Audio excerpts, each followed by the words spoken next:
ఇక నెల్లూరులో టీడీపీ నేత ఆనం వెంకటరమణారెడ్డి మీడియాతో మాట్లాడుతున్నారు. లైవ్ దా చూద్దాం. ఇదే విధంగా కొనసాగితే సాక్షి పేపర్ వాళ్ళు ఒక్కడ కూడా బయట తిరగలేడు. ప్రతీకారం ఉంటుంది, వద్దు, మంచి పద్ధతి కాదని కూడా మనవి చేస్తా ఉన్నా.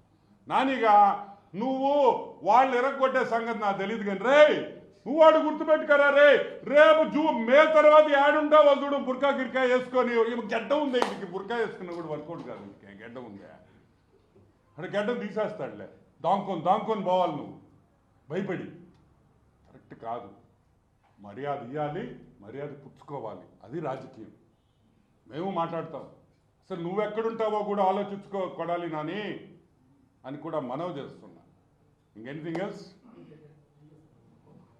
That's it. ఏమయ్యా క్వశ్చన్స్ అడగరు?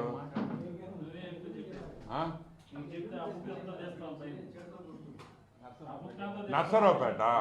ఓ ఎవడు అడిగిందా? ఇదిగో ఒక్క నిమిషం.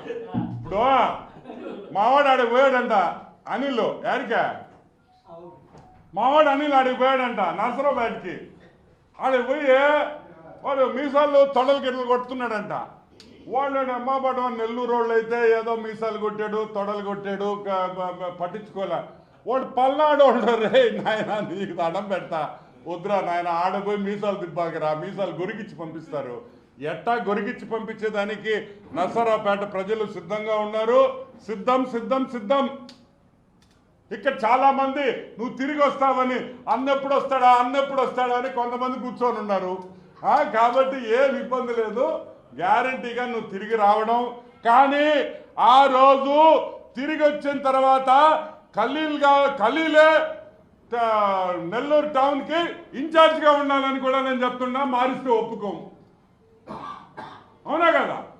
ఖలీల్కి ఇన్ఛార్జ్ ఇచ్చారు, నువ్వు కావాలని ఖలీల్కి ఇచ్చావని అందరు చెప్పుకుంటున్నారు. రేపు ఓడిపోయిన తర్వాత వస్తే మళ్ళీ నేనే ఇన్ఛార్జ్. నో, వైసీపీ ఓడిపోయిన తర్వాత Khalil is incharge of Nellore town. నేను వైఎస్ జగన్మోహన్ రెడ్డి తరఫున నేను డిక్లేర్ చేస్తున్నానని మనవి చేస్తున్నాను. ఓకే.